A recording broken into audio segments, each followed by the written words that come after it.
जी अस्सलाम वालेकुम नाजरीन, Naseer Malik is here with the program decision time as usual. तो आज का जो प्रोग्राम है उसमें I am sorry I will not be able to give you the current situation जो मैं एवरी वीक अपने प्रोग्राम में डिस्कस करता हूँ पाकिस्तान के बारे में।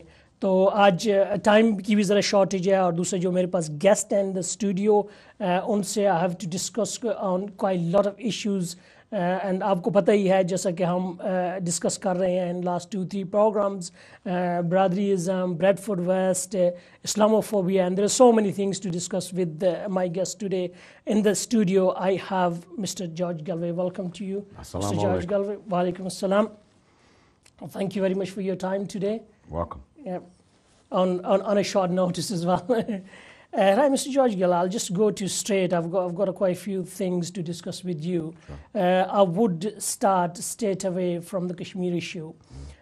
You have aggressively been working on Palestine issue. You voted against the military force overseas. That's always.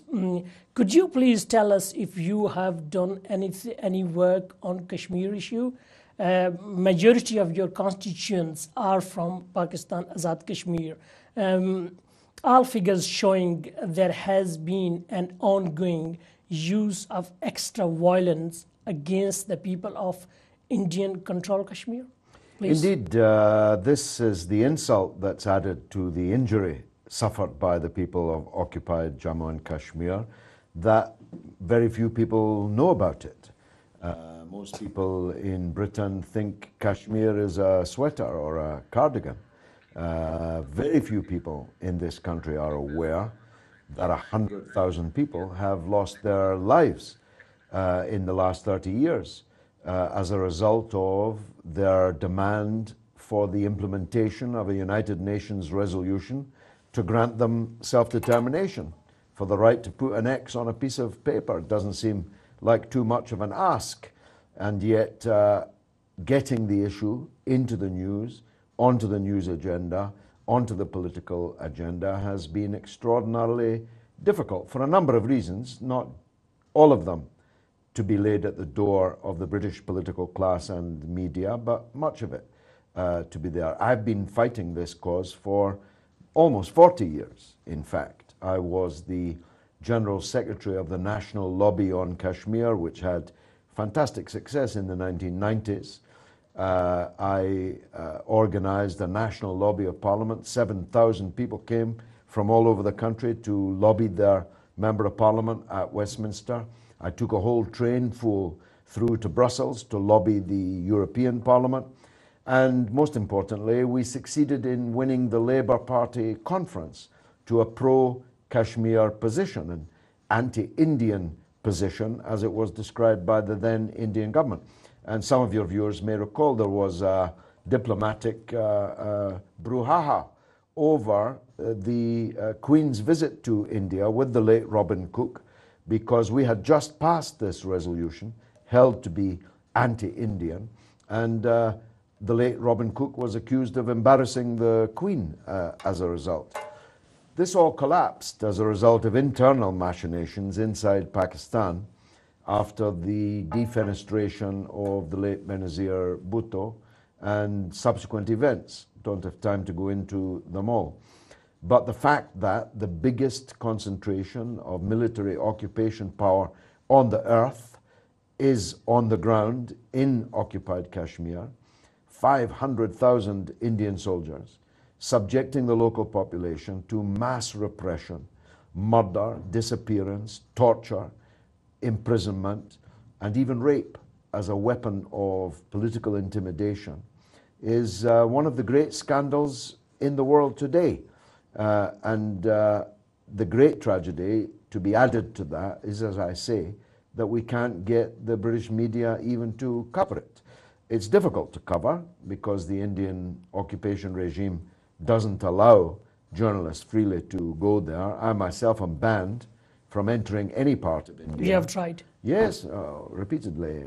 But they attempted to blackmail me the last time. I was to go to a conference entirely unrelated to Kashmir, a big international conference. When I applied for my visa, my wife got one, and mine was left on the table. And finally, they asked me to sign a disavowal of the Kashmir cause, and if I did, I'd get my passport back with a visa in it. Of course, I refused. They gave me the passport back, no visa, and wouldn't even return the £90 or so that I'd paid for the visa. So the Indian government still owes me that money, and I intend to try and get it. We're doing everything we can. We've had a debate in Parliament recently. We had a huge petition. Inch by inch, we have to get understanding of the Kashmir issue as high in this country as the Palestinian issue is. Now that ought to be doable because, as you implied, there are hundreds of thousands of people of Kashmiri origin in Britain. That ought to be the bedrock. Yeah. But they would have to find some unity amongst themselves. I'm just a related question here. Do you believe the Kashmiri organizations here living in this country are effectively bringing these issues on the platform? Well, not effectively on the political platform. Not effectively enough, evidently, or we'd be further forward. It's not that they don't work hard. They work fantastically hard. They are forever convening meetings and rallies and activities of all kinds. But it's clearly not enough. And I identify the principal problem as being a lack of unity, a lack of focus. You know, I was a veteran of the struggle for freedom in South Africa. There were many things wrong with the freedom struggle in South Africa, but the one thing that they had that was entirely correct was one leadership, one address. And if you have that, you are off to a flying start. The Kashmiris don't have that, and I think they suffer as a result. Right. When we look at that army chief visit to Britain recently, he says there will be no peace between two nuclear nations without resolving the Kashmir issue. Do you believe it's time for the international powers to play their role, particularly Britain? Well, long past their time.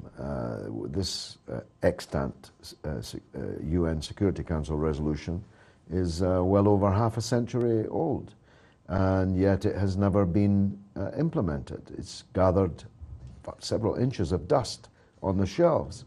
So it's well past time for the powers to occupy themselves with this.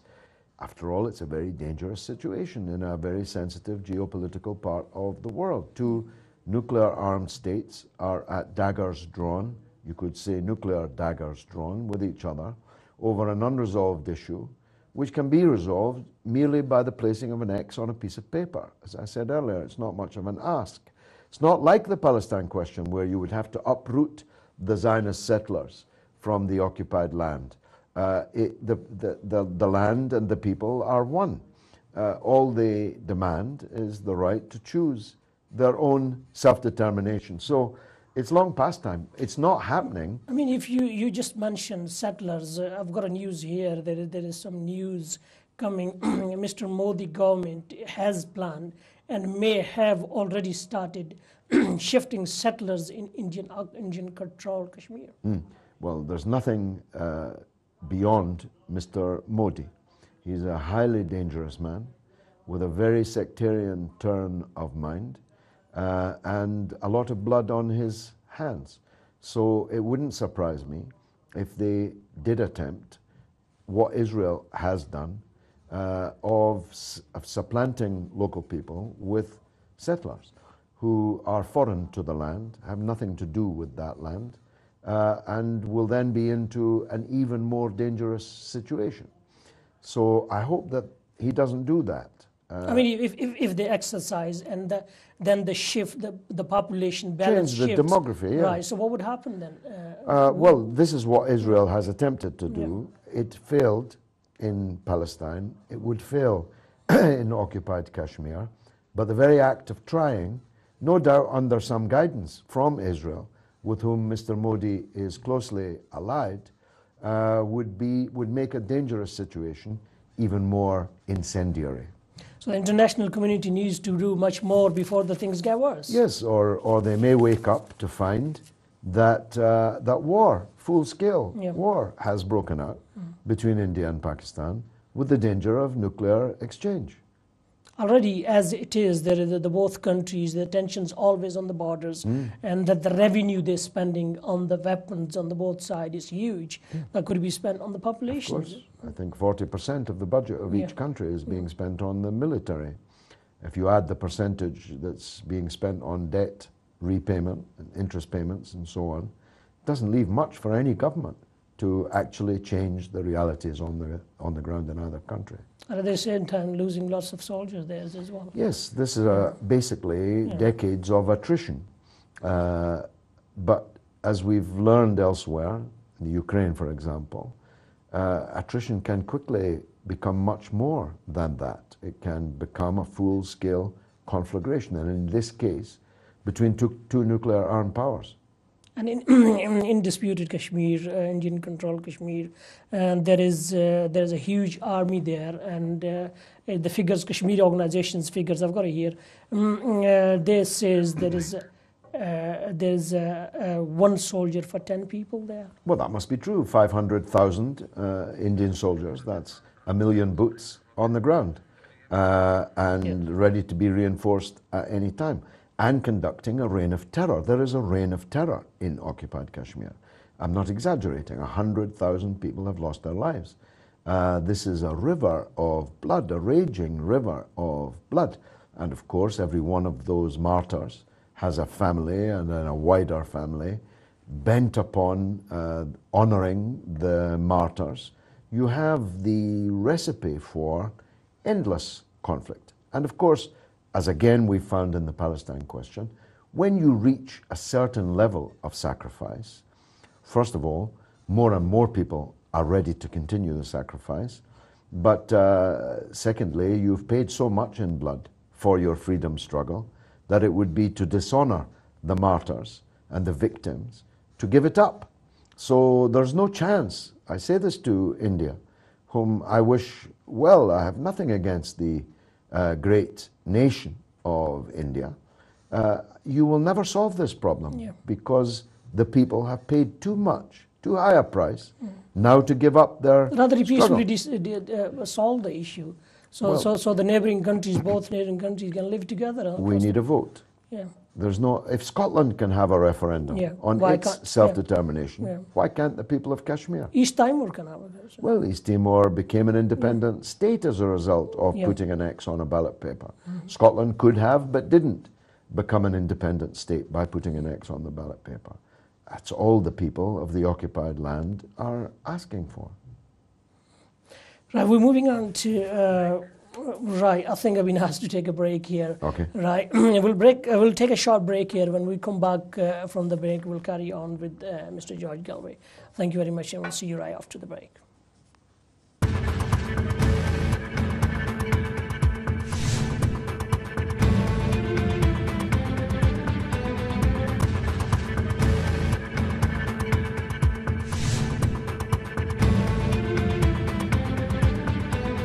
Yes, Assalamu alaikum, Nazreen. Welcome you back after the break. Mr. George Galloway, I've got a lot of people, they understand Urdu.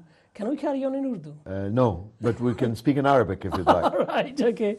Okay, let's carry on then. MPs with the highest outside earnings are less active in the parliament.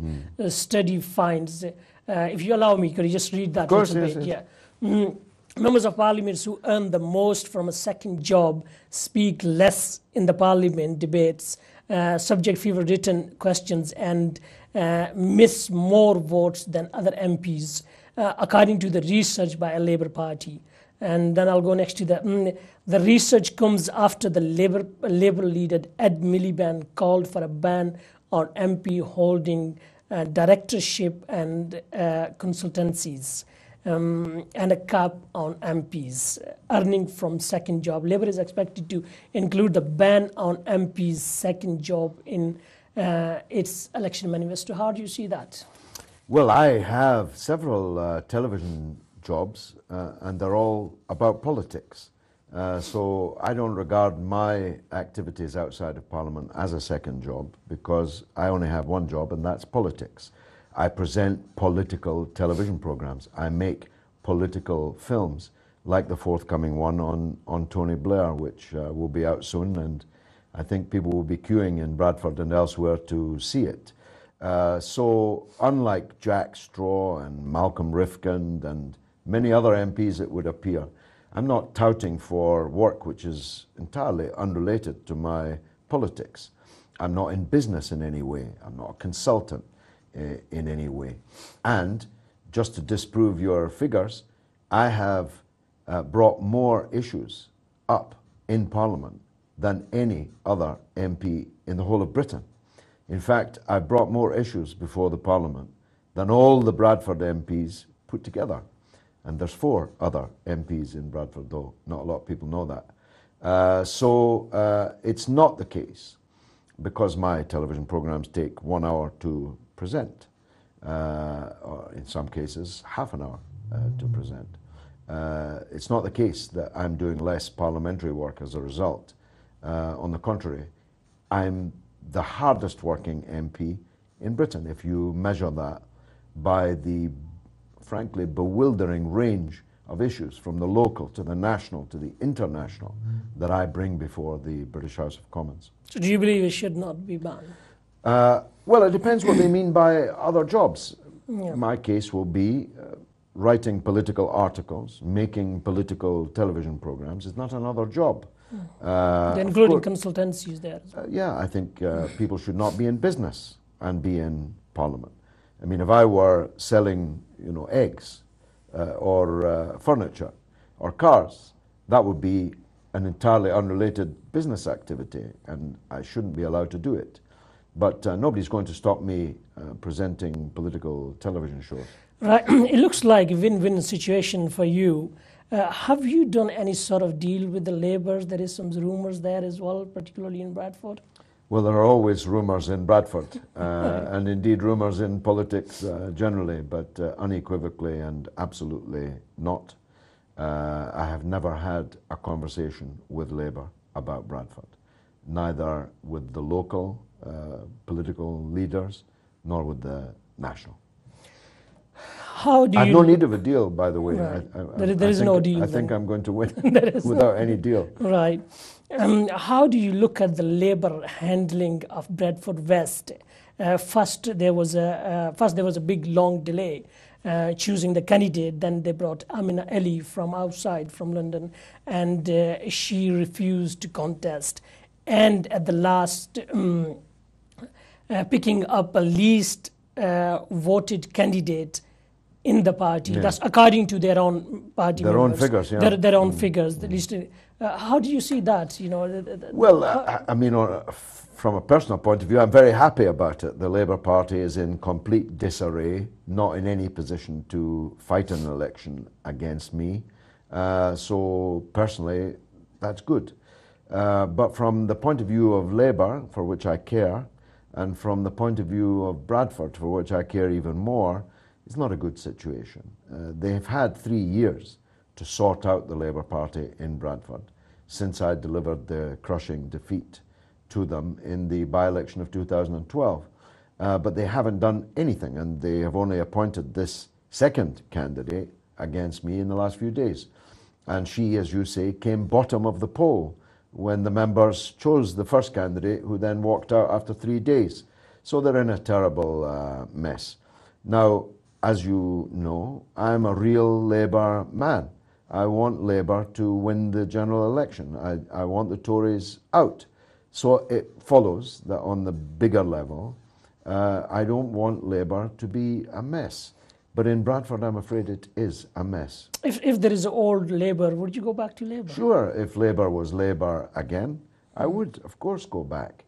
As most people on the left who've departed from the Labour Party since the Iraq War in particular would also do. But they'll have to do rather more than they've done so far to rebrand themselves again as a real Labour Party. I mean, for example, they have just accepted £106,000 from Tony Blair. This is blood money. It's soaked in the blood of people all over the world, and they've accepted it. This is insanity. They should be putting as much distance as they possibly can between themselves and Tony Blair, Alastair Campbell, and so on. Instead, they're still in bed with these people and taking their money. So as long as that situation exists, people like me could never go back to the Labour Party and will continue to struggle to recreate a real Labour Party, and that's what we've been doing. Very briefly on this, why don't you have a candidate in Bradford East?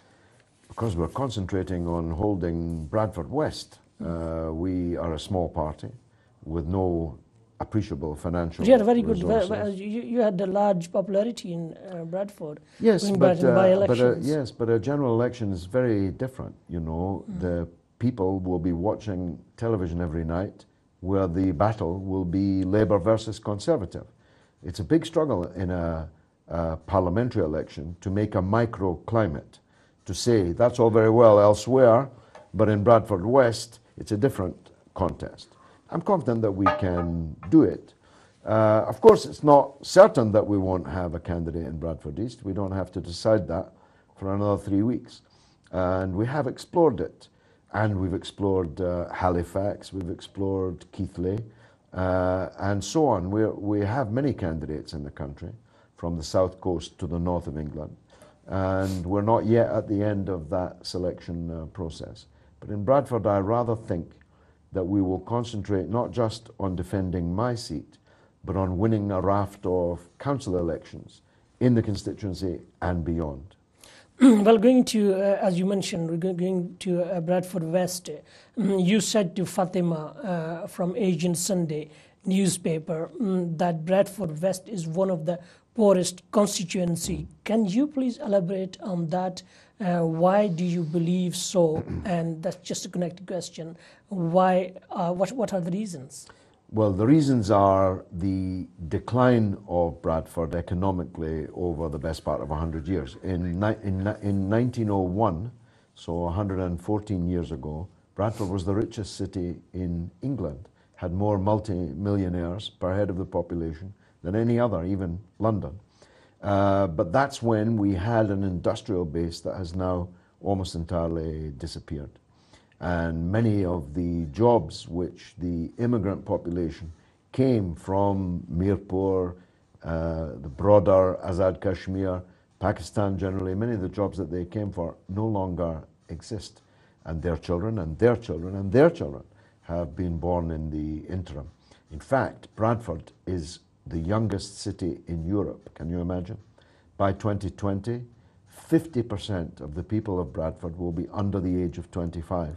Which ought to be a godsend, ought to be a real blessing, but if the young people have no work, no money, it could be the reverse. And secondly, Bradford has been politically mismanaged for more than 40 years. Let me come back to that, Mr. Yes. I need to go for a break, Mr. Yes. George. Okay. Right, right, Nazreen, we'll just take a short break here. When we come back from break, we'll be carry on talking on Bradford just a little bit more, and then we'll be moving on to the other issue, and we'll see you shortly after the break.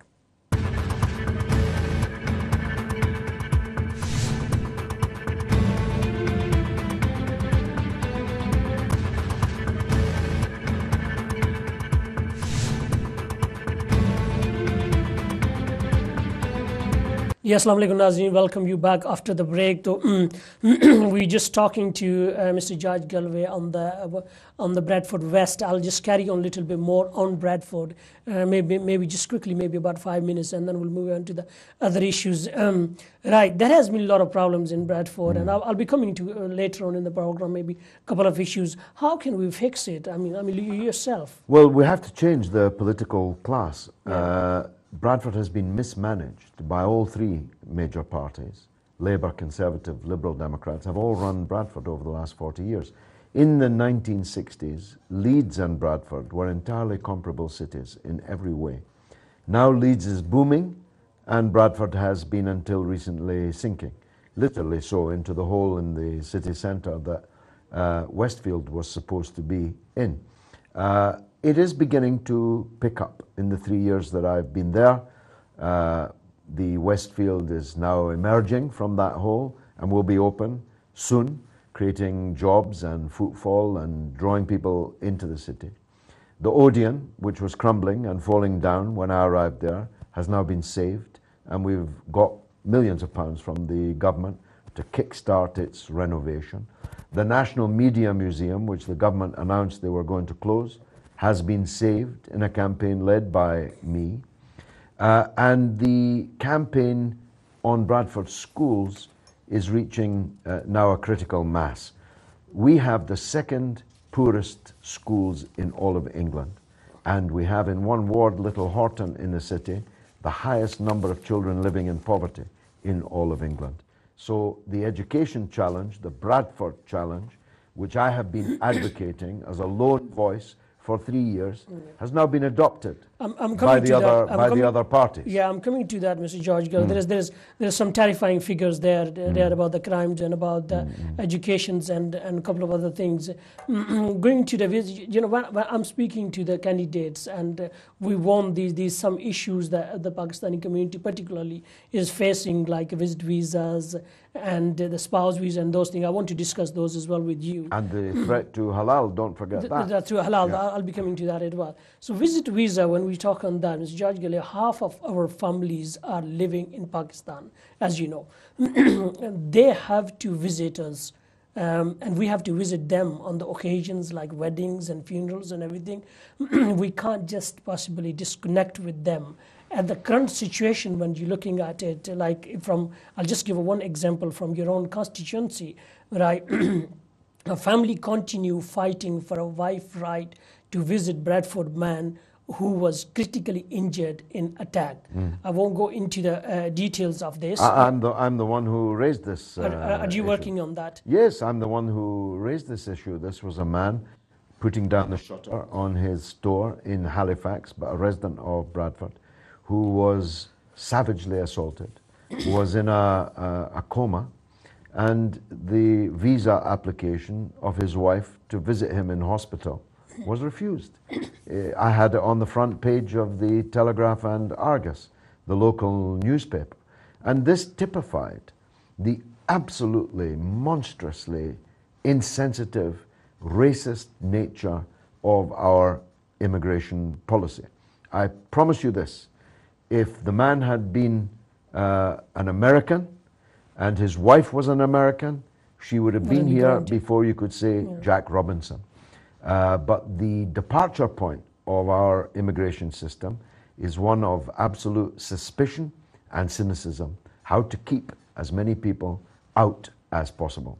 And I don't know if you want me to mention now the so-called bride price, where a person has to show earnings, show being the operative word. I'll be coming to that. £18,600 in order to get a wife of their choice. Yeah. This is discrimination not just on grounds of race, but on grounds of class. Yeah. And when you're looking at Mr. in this particular case, like that, the surety is being given by his uncle, and that is £40,000, and they said they will comply with all the restrictions, whatever the immigration wants to put, but they want the wife to come and visit him in this critical situation where he is now. Well, it's simply monstrous. The uncle came to my constituency surgery, which I hold every Saturday morning, with this case, and I had to sort of look behind to see if he was pulling my leg. It's such a monstrosity of a story. It's almost difficult to believe that it's true, but it was true. And we raised hell in Parliament about this. And it's not actually, sadly, all that unusual. It's more extreme than many other cases, but there are many other cases. It's discrimination. It's discrimination on the grounds of colour, race, nationality, and, as I've said, on the bride price, even of class. I myself have a wife who has an Indonesian passport. I have no difficulty showing £18,600, and my wife was in here just like that.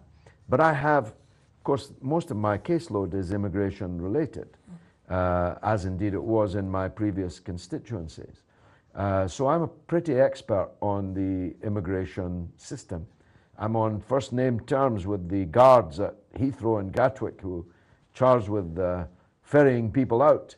When they get a call from me on a Saturday evening, their heart sinks because they know if I'm on the case, they're going to have to argue pretty hard.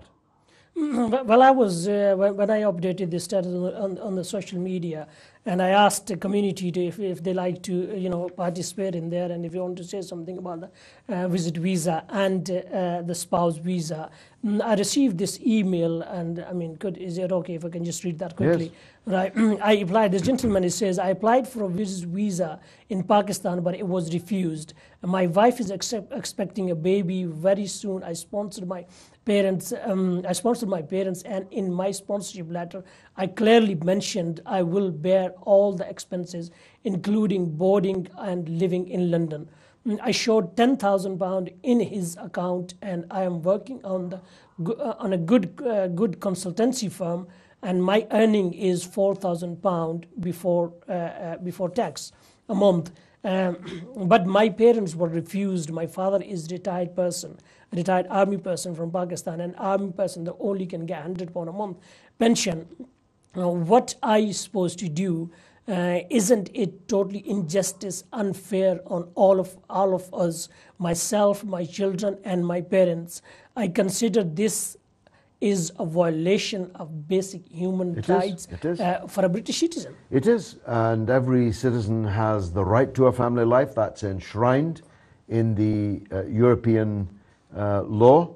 It is enshrined in any moral code. We have a right to be visited by our elderly parents or by our siblings or cousins. Of course, the state has a right to regulate who comes in and who goes out, but it must do so on a basis that is not discriminatory. And these immigration rules are manifestly discriminatory, both on race and class. And you can put some sort of mechanism there. You got people sitting in the immigration. You can come up with some sort of solid mechanism so the people come and guarantee they go. But they will be going back. The elderly people, somebody 72 years, what would he do? And he'll just come in to see his family and go. Let's go back to the man who was assaulted. Yeah. His uncle was ready to put £40,000 down as a bond that the man's wife would not seek to overstay. And this was refused. This is madness. And of course, when you factor in other things like foreign students now being restricted, cut back, witch hunted, this is all part of an anti-immigrant, racist atmosphere being generated in this country by right-wing politicians, sometimes with, I'm sorry to say, Labour collusion, and by the yellow media that we have, that will plaster a negative story about people of colour, principally about Muslims, all over their front pages. And so we live in very difficult times. I've been dealing with immigration cases for now almost 30 years. I've been in Parliament almost 30 years. And once upon a time, I could go up and buttonhole a minister, browbeat that minister on a case and solve it. Now the minister just says, well, it's nothing to do with me, it's the agency, the privatized agency.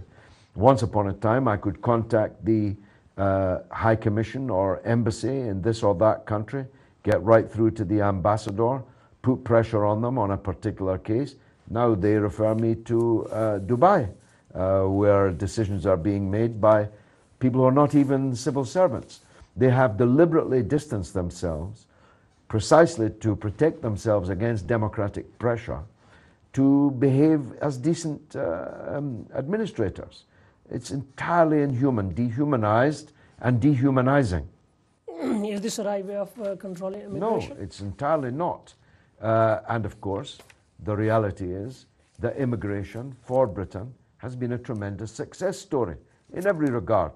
In the economic regard, immigrants work harder, generate more wealth, £5 billion a year more wealth than they take out in benefits and public services, but not just in economic. I lived in Britain when it was a monocultural, all-white country, and believe me, today's Britain is much better. Once upon a time, all the food and choice that we have, the music, the culture, the wonderful multicultural, we're sitting here in London, one of the most multicultural cities on the earth. where 53% of the population are from outside of this country. And it's a joy to behold. Across the road's a Lebanese, next to it is a Greek, next to it's a Turkish, up the road is one of the best Chinese restaurants in London and so on. This is something to celebrate, not curse and see what we can do to keep as many of these people out, not let them bring the bride of their choice, refuse their parents the right to visit them. This is simply racist and monstrous. I mean, and you have elected again. Would you be just carrying on these issues? You know, Oh, sure. This particularly 18,600 ban is in Europe, particularly in the north. It's very hard for people where the earning isn't very hard isn't the figure. in Bradford. I don't have much time. You know very well yourself. Yeah, the figure shows that more than 50% people are now onto that level of 18,600. So what are they supposed to do? Are they supposed not to get married? Yeah. Are they supposed to marry someone not of their choice? Yeah. Are they supposed to go through life without issue, without children? Because they couldn't show on paper that they earned 18.6. I had a man last Saturday at my surgery who could show that he made 18.7 and they still refused him. Yes, there are several cases. There several girls that stopped there, several boys that stopped there in Pakistan. We move on to the next one. Let's do a fast forward a bit.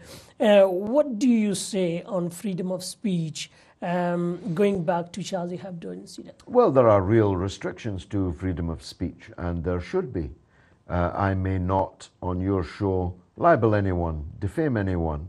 And if I did, I'd be in serious legal trouble, and so would you. So that's a restriction on my freedom of speech. I may not, on your show or on a platform or anywhere in public, incite hatred of other races. That would be illegal, and rightly so, and I'd be put in prison for doing it. That's a restriction on freedom of speech.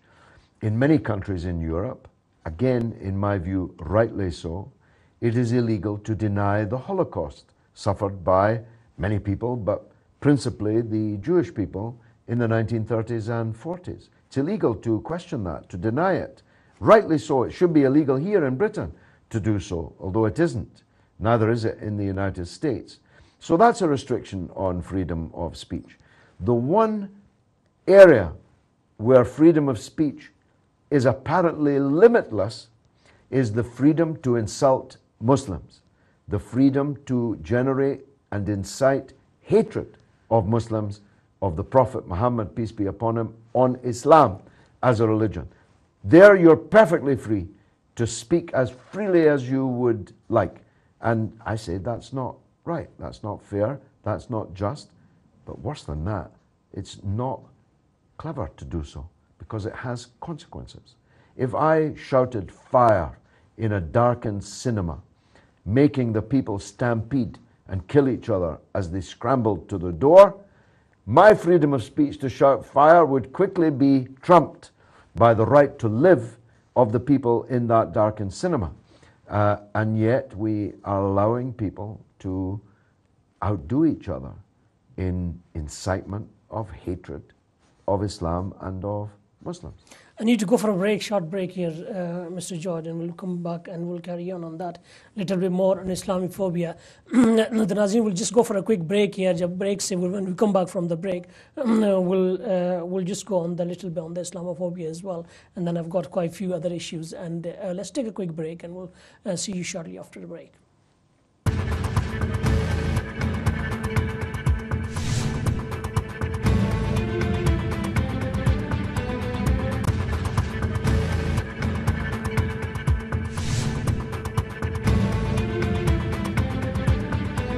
Assalamu alaikum Nazreen, welcome you back after the break.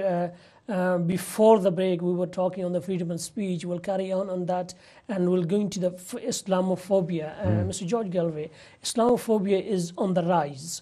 Every day materials about Islam printed everywhere in the world, not just in the Europe and in the United Kingdom.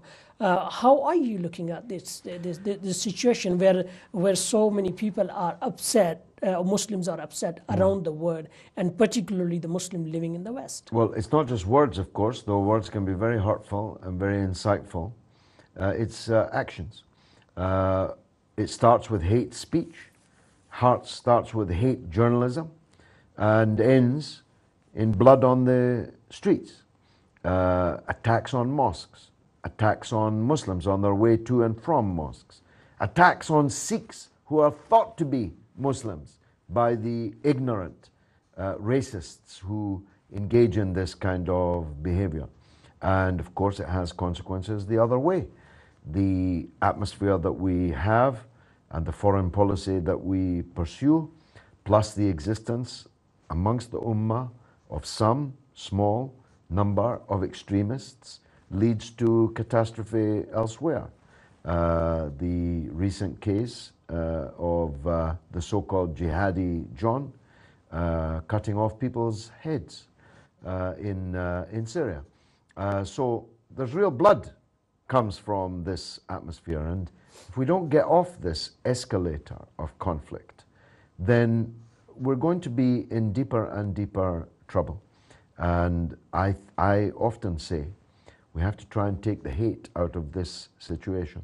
We have to stop doing what we're doing if we're going to reverse the trend of fanaticization and extremization that undoubtedly has occurred. 3 girls from my old constituency in Bethnal Green in East London recently ran away to join this so-called ISIS in Syria. And most probably, God forbid, these girls are already married off to some jihadist there. And la samahallah, God forbid, they may be killed in an airstrike or in the fighting that is intensifying in Syria and in Iraq. So there are real consequences to people's lives, let alone the lives of their families that they leave behind. This Islamophobia is the last respectable form of racism. The Times, for example, ran a front page story last week which talked about Muslim grooming. What does Muslim have to do with grooming? Nothing. It's a social evil. Grooming is, first of all, mainly carried out by non-Muslim white people. But insofar as men who were Muslims were grooming, they were not grooming as Muslims. This is utterly against all the principles of Islam. Nothing in Islam. It's got nothing to do with Islam. But this it's is a social evil, on the and front it has page of the paper of record, the Times, one of the oldest, most venerable newspaper titles in the entire world. And yet that's what they had on their front page. So why is not becoming a hysteria? Mr. Judge Galloway, why is not being addressed on a social platform rather than calling them a Muslim? Because it's social evil and it exists in every society, every culture. And why is related? Well, Jimmy Savile was Muslims? not Mohammed Savile. Cyril Smith was not Ali Smith. All these people who Gary Glitter was not Ahmed Glitter. These are typical of the vast majority of sexual abuse of children in Britain is not carried out by Muslims. Yet in the public's mind, this synonym of Muslim equals child abuser has been established by the popular media, by the hysterical anti-Muslim prejudice in the country. I would like to share this news. The Telegraph says that's a couple of weeks back, and today I was just I've had this the news.co.uk, that magazine is just over there. Right, they write something on that same as well. Do you worry about Britain growing Muslim population? And you are not alone, according to the British Social Attitude BSA survey in 2003. 48% of Britons worried in an increase in the Muslim population, and that puts in the bracket today on the 7th of their edition, 7th of March, and this says putting in the bracket population that is a Muslim population that is expected to double by 2030 thanks to immigration and a high birth rate. How do you see that? Well, alhamdulillah, the Muslim population in Britain is growing. It's grown by 1 million in 10 years. So it will not be doubling in 15 years. This is statistical falsehood that the Daily Telegraph have practiced upon their readers, for that matter, according to the recently resigned Star reporter. But the Muslim population is increasing, mainly because Muslims have children, and they have, on average, more children than non-Muslims. This is a wonderful thing. We desperately need more young people in Britain. We have an aging population, and that aging population will not be able to be sustained unless we have new blood. So, thank God, hallelujah, for the birth rate of Britain's Muslims. Very few Muslims are coming here as immigrants because, as we've just been discussing, of discriminatory immigration policies. Most of the immigrants coming into Britain are Roman Catholics, are Christians from East and Central Europe and Southern Europe. So this hysteria is based on falsehood.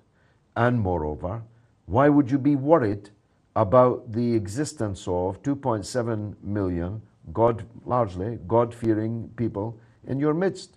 What's wrong with Muslims? Are they not family people? Are they not religious believers? Do they not live their lives according to the commandments, which are common to all three of the monotheistic faiths? The answer to that question is color prejudice. You see, if all the Muslims were white Muslims, this issue would not be as sharp as it is. It's really about race. Of course, there are white Muslims, but 95% or more of Muslims in Britain look like you rather than me. And it's people who hate people who look like you who use their hatred of Islam as a stick to beat the immigrants with. Which leads me to my second point. Most of them are not immigrants at all. They're not immigrant anymore. Your sons are not immigrants. Yeah. They're as British as me or any other person who was born here. They just have a different skin color, that's all. It seems like, and the feedback we received, it seems like you're creating more fear for Muslim than the other way around, because the children over here born British and they are British. You know, they are where British. They're supposed to go. They have the same rights as any other Britisher, or as few rights as any other Britisher, no more, no less. And to describe them as immigrants is false. And to cloak or dress up prejudice against them as being prejudice against a religion rather than a race is because prejudice against a race is illegal and prejudice against a religion is not. Just going back to your constitution, going back to Bradford again, poor schooling, as we mentioned earlier as well. Bradford has got a result, we discussed the results as well, the second worst in the country, right? What do you have to say on that? That's just a quick one. And then how could it be fixed? You know, how could you bring that results up, and how could you make the schools better, in particular in Bradford? Well, the first thing you have to do when you have a problem is acknowledge that you have a problem. Yeah. The people who run Bradford deny that they have a problem. They say that these league figures don't mean anything. But it's the same league that 3 years ago they were fifth bottom of, and now they're second bottom of, and soon will be bottom of. So whether the league is good or bad, it's the league.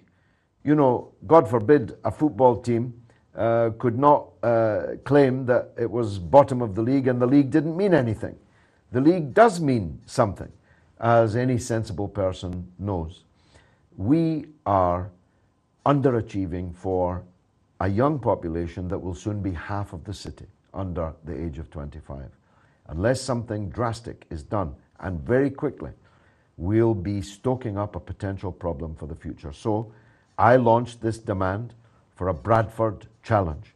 It's now been taken up by Imran Hussain, who may or may not be the Member of Parliament next door in Bradford East come the general election. If he is the MP, I look forward to working with him in demanding the resources and the changes that are required.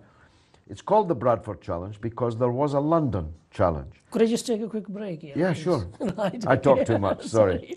Sorry, we have to go for these breaks. Right, it's been nice talking with Mr. George Galloway. So could we just take a quick break here, and then we'll come to the last part of our program, and we'll see you inshallah shortly after the break.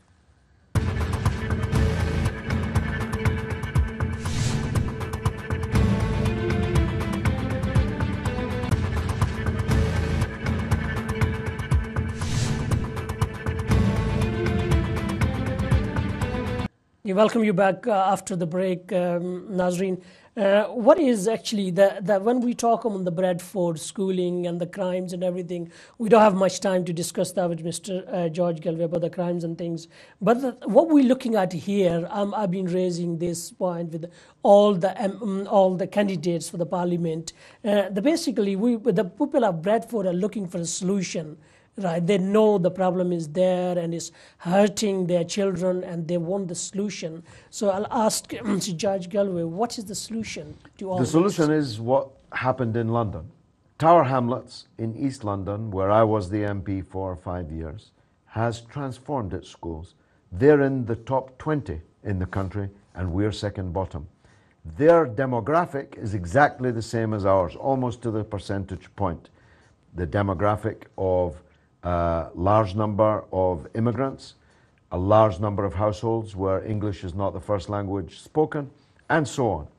If they can do it in Tower Hamlets, we can do it in Bradford. And it's not a question of money.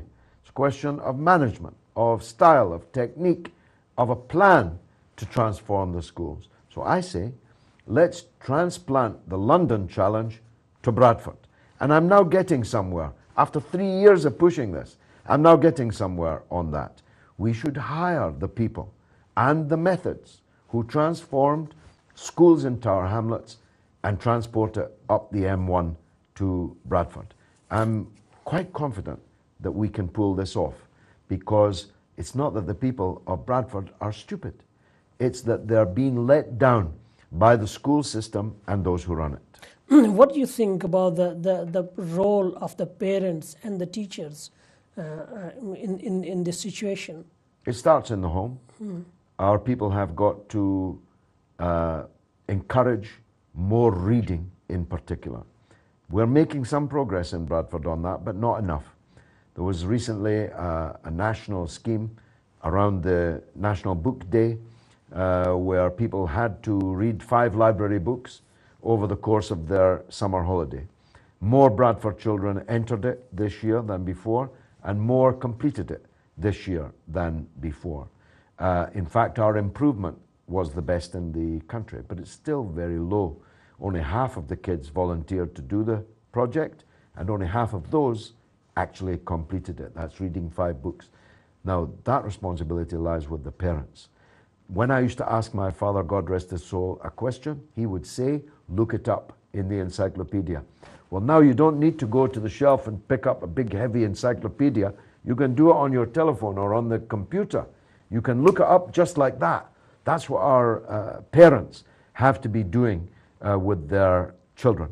Of course, the challenges in areas where there are a high number of people for whom English is not the first language are considerable, but they've done it in Tower Hamlets successfully. We can do it in Bradford. Right, okay. So there is a solution, we can do it. There's a lot of people are suffering in that. Right, just moving on to, we're going back to just one more question on that. How do you looking at your position right now? There is a council election, there was some sort of problem, some of your councillors, they resigned. Well, some of them are coming back. Right. You'll get a surprise in the next week or two about that. This happens in politics. Pakistani viewers know this very well. There's a whole lot of lota going on, and we have our lotas as much as others do.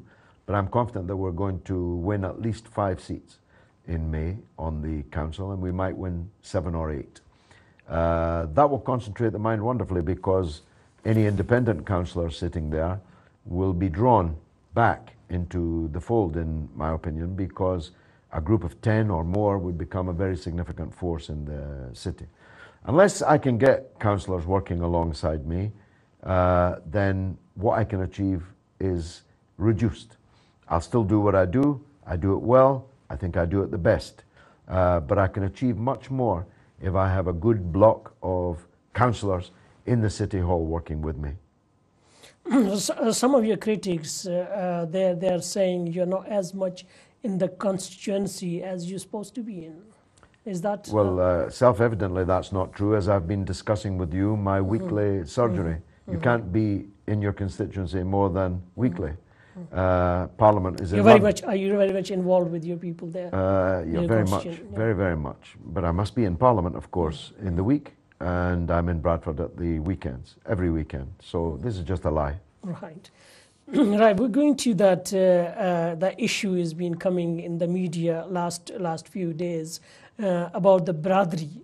Right. Yes. Bradri is, I mean, originally, if you look at the Bradri concept is such a beautiful concept where the people help each other. If somebody's struggling financially and if there's a marriage is breaking up or something, the Bradri gets together and that's what they resolve the issue. That's why the concept of the Bradri. And now is been coming in the media for a negative news. How Yeah. are you looking at it? Well, it's part of the witch hunt against Muslims. It's grooming today, it's terrorism tomorrow, it's freedom of speech the next day, it's bradery the day after that. It's just another stick to beat the immigrant population with. There are lots of bradery amongst the English people. David Cameron was a member of a bradery called the Bullingdon Club, the sons of multi-millionaires at the Oxford Union. There are Freemason braderies. There are religious braderies. Everybody has braderies. It's a beautiful concept, as you say. It's not Islamic per se. It comes from the subcontinent. Culture. Indians have bradery also. But it's a beautiful concept. There's nothing wrong with bradery. What is wrong is where it's used in politics to cheat the people of the best candidate. And that has happened in some places at some time, but less and less. More and more of the Pakistani origin population in Britain was born here. Now their children are born here.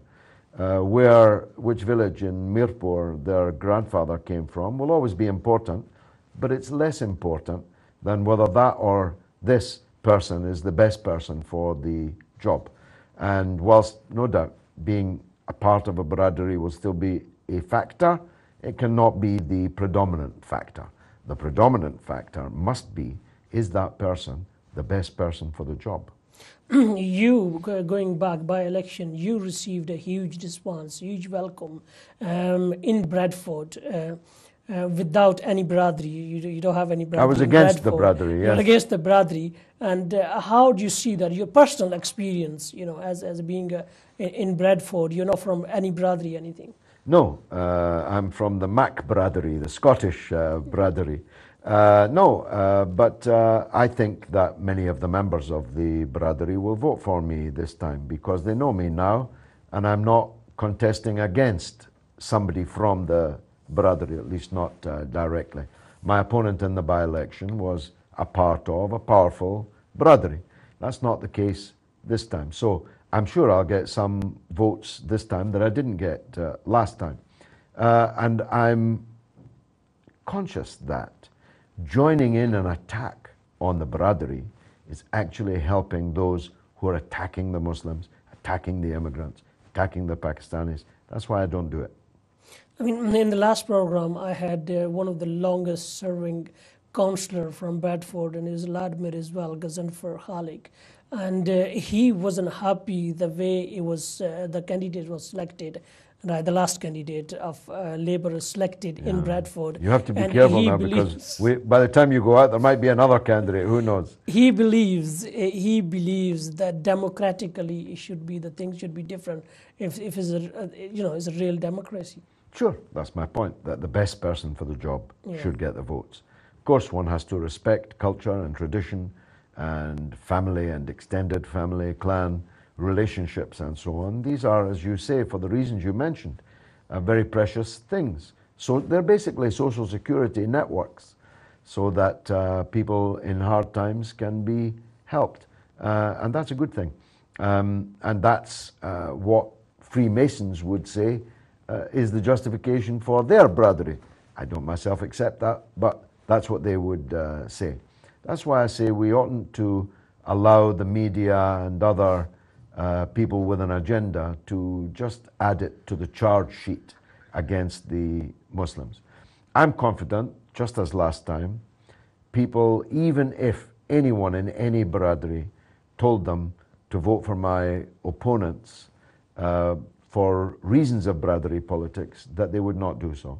That's how I won last time. I won against the grain. I won against the influence of the Bradri, but that will not be a factor in the Bradford West general election. Right, I need to go for another break here, Okay. and then we'll come into the last part of the program. Right, viewers, we'll just take a quick break here, and then we'll come back from the breaks. And I've got quite a lot of issues actually. But I'll be just covering two more things from here, and inshallah we'll see you shortly after the break.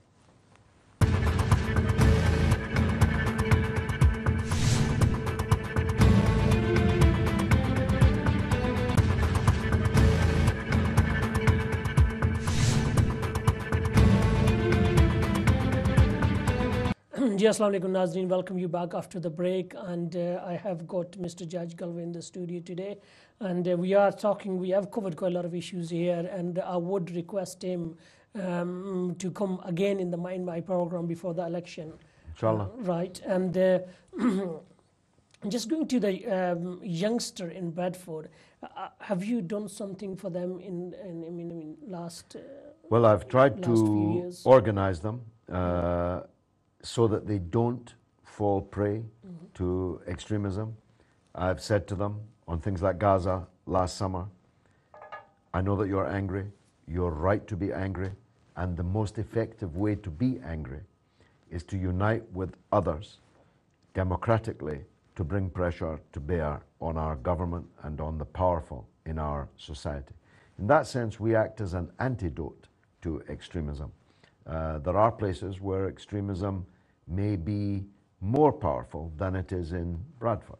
We have a huge Muslim population, but we have 5 out of 5 white MPs. It turns out we even have a Jewish council leader revealed at the weekend in a New York magazine. None of us knew that David Green, the leader of the Bradford City Council, was Jewish. And we have no problem with him being Jewish.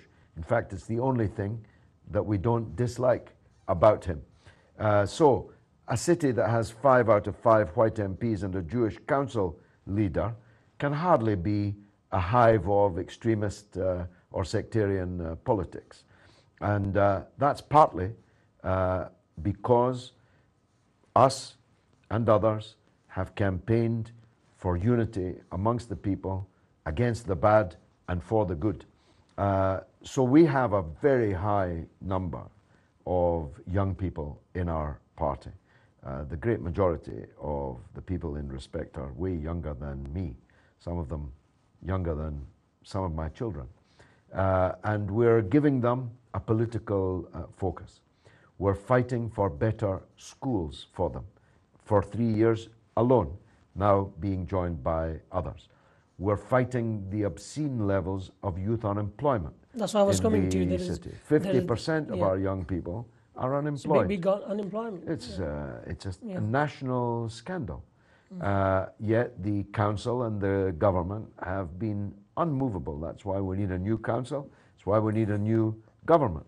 They have not recognized the warning that I have been giving them repeatedly, that having half of your population as youngsters could be a blessing, or it could be the opposite of a blessing. If they have no decent education and they have no jobs, it's an accident waiting to happen. I mean, we can help, like yourself in that constituency, particularly in Bradford. There's a big number of youngsters there to bring call centers back to Bradford. So there's these educated people there, they're jobless. So many of them, the girls and boys. Well, we don't just have 50% youth unemployment, we have underemployment. People with qualifications, sometimes even with a degree, serving cigarettes in a corner shop, rather than pursuing the trades, professions that their education has befitted them to do. And we're not, obviously Westfield's going to make a difference. It will produce a few thousand jobs. It will bring a few 100,000 people into the city to shop and stop hundreds of thousands of people making shopping trips to Leeds. Yeah, just a quick one on that. When you discuss the Westfield, obviously Westfield will bring a lot of things, as you said yourself just now. And I was speaking to the businesses on the other side of the town, and they have got a fear. I mean, there's all the footfall will divert to the Westfield. And what's going to happen is there any solid plan you see the council has for the businesses on the other side of the town, because they have fear there? Yeah, in White Abbey Road and elsewhere, there is this fear. I'll do everything I can to obviate it. I don't run the city, of course. I'm one of only 5 MPs, and we don't run the city council. But I think their fears are misplaced. Here's my take, and you can have me back a year from now, inshallah, and see if I'm right. I believe that bringing huge numbers of people into Bradford will help everybody. I believe that all boats will rise. Asian people who come from far afield to visit Westfield will also visit White Abbey Road, will also shop in predominantly Asian, mainly Asian garment traders elsewhere in the city. That's what I believe. And the people can get involved in the culture activities. Yeah, and many you could promote yourself, could promote some culture activities, or the people. We have a plan for a culture quarter with the university, the college, both world famous institutions. The new Odeon, the reborn Odeon that was falling down when I arrived, the National Media Museum, and Little Germany, which is an architectural treasure in the heart of the centre of Bradford. It's been dead for a while. It's been dead. We can make this a culture quarter. We are a world city. There was a program, remember, Make Bradford British. We're already British. We want to make Bradford a world city. We have within it all these cultures, all these languages, all this cuisine, all this folklore, all the art and craft and culture from all these civilizations, all these societies. We can locate them in the center. I'm coming to the end of my program. Unfortunately, just a quick one. There are lots of youngsters watching your program now as well. Your message to them? My message is get involved. You can't opt out of the political scene, because if the good people don't vote, the bad people will vote and will take the prize. And they will then determine the quality of your schools, whether you get a job at the end of your education, whether you can get into university without having a huge debt hanging around your neck for the rest of your life, whether your roads can be repaired. Bradford's full of potholes, as you probably know. Whether street lighting is good enough, whether the school, hospital, clinic, and so on are up to the standard that they should be. And a point we never had time to get to, there's a big danger to halal, and for that matter, kosher. Next program maybe. There's a real danger. There's powerful forces at work to try and make... I did 5 programs on that. Yeah, well, in that case, your viewers already know. It's a very clear and present danger that we'll have to be politically organized if we're going to repel it, if we're going to fight it off. Because otherwise, life would become untenable for Muslims and Jews in Britain. Imagine that in the name of animal rights, the rights, precious, fundamental rights of a substantial section of human beings will be taken away from us. So how good sport do you have? Just a quick one in the parliament on this issue, halal issue. Just a quick one. That's a good one. Good point. We have to make the widest possible alliance with the Jewish population, first of all, and with others who recognize that human rights come first, and the rights of people to eat food prepared the way they want it to be prepared trumps all other. Thank you very much, Mr. George Galloway. It's been a pleasure. Thank you very much for your time. So much. And we'll have you again before the election.